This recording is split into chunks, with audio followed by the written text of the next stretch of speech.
ओम नमो भगवते वासुदेवाय नमः। नमस्कार बंधुगण आपण मानक आम यूट्यूब चैनल को स्वागत। बंधुगण आज भिडियो में जानिबा आगामी 3 दिन आपणकर किपरि कटिबो, केउ प्रकार आगामी 3 दिन को आपण प्लानिंग करिवे से सब विषय रे आमे आज भिडियो रे पूरा विस्तार पूर्वक भाबे जानिबा। तेणु भिडियो को लास्ट पर्यंत निहाती देखंतु। मने रखंतु निजको भावनात्मक रूप से सबुबेले मजबूत करी रखंतु। एहा द्वारा आपण आपणकर गतिविधि को बहुत बढ़िया रूप से गोटे स्थिति रे नहीं पहुंची पारिबे। विद्यार्थी तथा युववर्ग निजर मनोबल आउ आत्मविश्वास को बनैकी रखंतु। कौनसी प्रतिस्पर्धा संबंधित क्षेत्र में सफलता मिलिबार पूरा संभावना रही। अतिरिक्त कार्यभार कारणरू आपणक व्यक्तिगत कार्य रे रोकावट मध्य आसी पारे। सेथिपाई व्यवस्थित दिनचर्या रखंतु। ए समय रे पिलांको सह निजर टाइम को स्पेंड करंतु तथा निजर समस्या को सुलझेबारे योगदान दियंतु। अटके थिबा पैसा को सावधान सह सुलझेबे। बिजनेस कार्य पूरा हेबा कारणरू प्रोब्लेम मध्य आसी पारे। ता सहित कोनोसी अनुभवी बा राजनीति व्यक्ति को सहाय्य नेबा आपणक पई फायदामान रहइबो। ता सहित ए समय रे कोनोसी प्रोब्लेम आसीबा कारणरू कोनोसी फ्रेंड्स को परामर्श आपणक पई बहुत भलो रहइबो। वैवाहिक संबंध मधुरपूर्ण रहइबो। लव पार्टनर को सह संबंध रे घनिष्ठता बढ़िबो। स्वास्थ्य रे अलस्वामी कारणरू अलस्वामी बा थकापुणा आपण को अनुभव होई पारे। ता सहित अधिक आराम नेबार ए दिन रे आवश्यकता रही। कौनसी परिश्रम को आपण बहुत सरल सह हासिल करिवे। सेथिपाई भूल ए दिन रे आदौ भी आपण करंतु नाही। मानसिक आकस्मिक सुख शांति मध्य अनुभव हेबो। पिला माने निजर पाठ पढ़ा प्रति एकाग्र चित्त रहिबे। दिनर उत्तरार्धरे ग्रहर स्थिति किछि एपरि बनुछि कि नकारात्मक परिस्थिति रे किछि एपरि भूल करंतुनी, नहले परे आपनको बड़ प्रोब्लेम फेस करबा पई पड़ी पारे। ता सहित जदि कहिबा चिंता रे आपण प्रयास करबा पई ट्राई करंतु। कोनोसी कारणर उचित इन्फॉर्मेशन न मिलबा कारणरू कोनोसी बड़ धरणर ऑर्डर आपणक हातरू जाई पारे। किछि लोक आपणको फोर्स करबा पई चेष्टा करिवे। अन्य कथारे न आसी निज निर्णय को सर्वोपरि रखंतु। ता सहित आपण आपणकर अधिकार को व्यवहार करंतु। जीवन साथींकर परामर्श सहयोग आपणक पई लाभकारी सिद्ध हेबो। युव वर्गंकर ए प्रकार स्थिति जदि कहिबा आपणक पई बहुत भलो रहइबो। दिन आपणकर बहुत बढ़िया रूप से चलिबो। कहार चिंता बा प्रेरणा कारणरू आपणको विशेष उद्देश्य पूरण हेबार संभावना बनुछि। मानसिक शांति और खुशी आपणको मिलिबो। घरे कौनसी स्थितिंक पई विवाह प्रस्ताव मध्य आसी पारे। ता सहित आपणकर स्वभाव रे सरलता बनेकी रखंतु। केबे केबे आपणकर अहं भाव अन्य द्वारा किछि भूल कार्य मध्य होई पारे। ता सहित कौनसी महत्वपूर्ण कथबार्ता करिबा समय रे अपशब्दर प्रयोग आदौ करंतु नाही।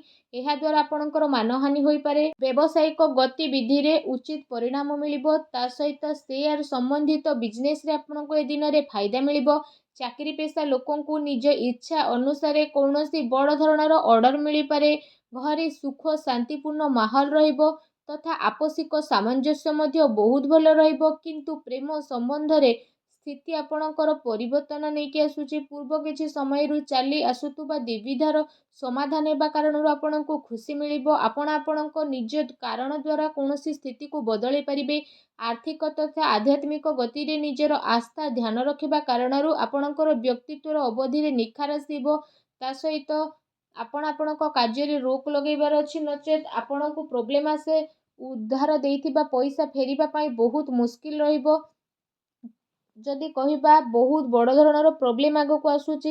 युवा वर्ग निज कामयाबी पाइबा चक्कर रे कौनसी भूल धरणर जिनिस रे मुंड पसंतु नहीं। व्यावसायिक गतिविधि मन मुताबक हेबो। ता सहित जदि कहिबा कार्य प्रणाली रे परिवर्तन आसीबो। आत्मविश्वास बनेकी रखंतु। किछि लोक प्रतिस्पर्धा कारणरू आपणक पई मुश्किल आनी पारंती। सेथिपाई सचेतन रहिबार अति आवश्यकता रहिछि। पारिवारिक व्यवस्था बहुत बढ़िया रखिबा पई बाहर व्यक्तिंकर हस्तक्षेप परिवार रे आदौ भी करिबा पई दियंतु नाही। सुस्थ बनिबा पई आयुर्वेदिक जिनिसर अधिकरू अधिक आपण सेवन करंतु। ता सहित जदि कहिबा तो आपण निजर योग्यता उपरे विश्वास रखंतु तथा कौनसी भी सहायता उपरे विश्वास करंतु नाही।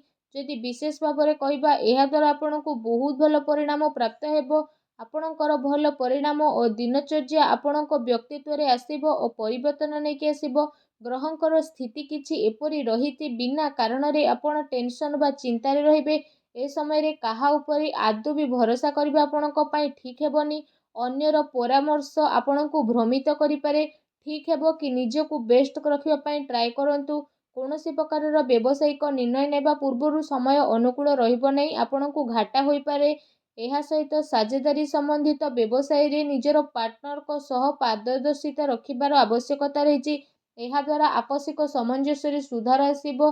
ତା ସହିତ ଆପଣ ସେସବୁ କାର୍ଯ୍ୟରେ ନିଜର କାମ କରିବା ଗତିକୁ ପରିବର୍ତ୍ତନ କରିବେ। ଅଧିକାରୀ ବର୍ଗ ବା ବରିଷ୍ଠ ସଦସ୍ୟଙ୍କର ଅନୁଭବ ଓ ମାର୍ଗଦର୍ଶନକୁ ଆପଣ ନିଜର ଜୀବନ ଶୈଳୀରେ ଆପଣେଇବା କାରଣରୁ କୌଣସି ସ୍ଥିତିରେ ଆପଣଙ୍କୁ ପରିବର୍ତ୍ତନ ଦେଖିବାକୁ ମିଳିବ। ତା ସହିତ ଆପଣ ଆପଣଙ୍କର କାର୍ଯ୍ୟ ଉପରେ ଧ୍ୟାନ ଦେବେ। ଆପଣଙ୍କର ବିଚାରଧାରାରେ ସକାରାତ୍ମକ ପରିବର୍ତ୍ତନ ଆସିବ। ଯୁବା ବର୍ଗ ବ୍ୟର୍ଥ ମଉଜ ମଜଲିସରେ ସମୟ ବ୍ୟତୀତ କରନ୍ତୁ ନାହିଁ। ଲାଭ ପାଇବା ପାଇଁ ଜୀବନରେ ପରିପକ୍ୱତା ପାଇବାର ଅତି ଆବଶ୍ୟକତା ରହିଛି। ଏହା ସହିତ ସନ୍ତାନଙ୍କର କୌଣସି ଗତିବିଧି ଆପଣଙ୍କର ସମ୍ମାନକୁ ଠେସ୍ ପହଞ୍ଚାଇପାରେ। ବିଜନେସରେ ପରିଶ୍ରମ ମୁତାବକ ଲାଭ ମିଳିବ। ତା ସହିତ ଇନକମ୍ ପୂର୍ବଠାରୁ ଅଧିକ ରହିବ। କିନ୍ତୁ କୌଣସି ବି ବ୍ୟବସାୟ ସମ୍ବନ୍ଧିତ ମହତ୍ତ୍ୱପୂର୍ଣ୍ଣ ନିର୍ଣ୍ଣୟ ନେବା ପୂର୍ବରୁ ଭାବି ଚିନ୍ତି କରିବାର ଅତି ଆବଶ୍ୟକତା ରହିଛି। ଚାକିରି ପେଶା ବ୍ୟକ୍ତିଙ୍କୁ ନିଜ କାମରେ ଅଧିକ ଧ୍ୟାନ ଦେବାର ଆବଶ୍ୟକତା ରହିଛି। ପତି ପତ୍ନୀ ସମ୍ବନ୍ଧକୁ ମଧୁର ବନେଇକି ରଖିବେ। ଆପୋଷିକ ତାଳମେଳ ରହିବା ବହୁତ ଭଲ ଆପଣଙ୍କ ପାଇଁ ରହିବ। କୌଣସି ବିଶେଷ ବ୍ୟକ୍ତିଙ୍କ ଦ୍ୱାରା ପ୍ରଭାବିତ ହୋଇ ଆପଣ ଆପଣଙ୍କ ଦିନଚର୍ଯ୍ୟାରେ କିଛି ପରିବର୍ତ୍ତନ ଆଣିବା ପାଇଁ ଚେଷ୍ଟା କରିବେ। ତଥାପି କିଛି କାର୍ଯ୍ୟକୁ କରିବାରେ ଆପଣଙ୍କର ଧ୍ୟାନ ମଧ୍ୟ କେନ୍ଦ୍ରିତ ହେବ। ଆପଣ ଏମିତି କିଛି ନିର୍ଣ୍ଣୟ ନିଅନ୍ତୁନି ଯାହାଦ୍ୱାରା ସ୍ଥିତି ଆପଣଙ୍କ ପାଇଁ ପରିବର୍ତ୍ତନଶୀଳ ହେବ। କୌଣସି ସମ୍ବେଦନଶୀଳ ବ୍ୟକ୍ତିଙ୍କ ହସ୍ତକ୍ଷେପ କାରଣରୁ ଆପଣଙ୍କ କାର୍ଯ୍ୟରେ ବହୁତ ବାଧା ଆସିବ। କେବେ କେବେ ଆପଣଙ୍କର ରାଗ ଆଉ ଜିଦ୍ ଏସବୁ ଆପଣଙ୍କର ପାରିବାରିକ ବ୍ୟବସ୍ଥା ଉପରେ ପ୍ରଭାବ ପକାଇପାରେ। ସକାରାତ୍ମକ ବନେଇ ରଖିବା ପାଇଁ ଆପଣ ଚେଷ୍ଟା କରନ୍ତୁ। ଏହା ସହିତ ଯଦି ବିଶେଷ ଭାବରେ ଆମେ କହିବା, ସାବଧାନ ରୁହନ୍ତୁ, କାରଣ କାର୍ଯ୍ୟସ୍ଥଳରେ ଆପଣଙ୍କ ଉପସ୍ଥିତି ଆଉ ଫୋକସ୍ ରଖିବାର ଆବଶ୍ୟକ ରହିଛି। ଏହାଦ୍ୱାରା ବ୍ୟବସାୟରେ ଆପଣଙ୍କର ପରିଶ୍ରମର ଫଳ ମିଳିବ। ଚାକିରି ପେଶା ବ୍ୟକ୍ତି ବିଶେଷଙ୍କୁ କାମର ଅଧିକତା ରହିବ।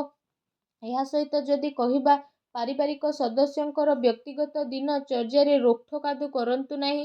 ଅନ୍ୟ ଗତିବିଧି ସହିତ ନିଜର ସ୍ୱାସ୍ଥ୍ୟ ପ୍ରତି ମଧ୍ୟ ସଜାଗ ରଖନ୍ତୁ। ଦିନର ଆରମ୍ଭରୁ ହିଁ କୌଣସି ଶୁଭ ସମାଚାର ମିଳିବା କାରଣରୁ ଦିନ ସୁଖଦପୂର୍ଣ୍ଣ ରହିବ। କୌଣସି ଭଲ କାର୍ଯ୍ୟ ଆରମ୍ଭ କରିବା ଦ୍ୱାରା ଯଦି କହିବା, କାମ କାର୍ଯ୍ୟ ତଥା ପାରିବାରିକ ଜିମ୍ମେଦାରୀ ଭିତରେ ତାଳମେଳ ବନେଇକି ଆପଣ ରଖିବେ। ଏହା ସହିତ ଯଦି କହିବା, କିଛି ଜିନିଷ ବନେଇବାରେ ଆପଣ ସଫଳ ରହିବେ। ବ୍ୟବସାୟିକ ଗତିବିଧି କାରଣରୁ ଯଦି ଆପଣ ଯୋଗ୍ୟତା ଆଉ ପରିଶ୍ରମ ଦ୍ୱାରା ଆର୍ଥିକ ସ୍ଥିତିକୁ ବନେଇକି ରଖିବେ।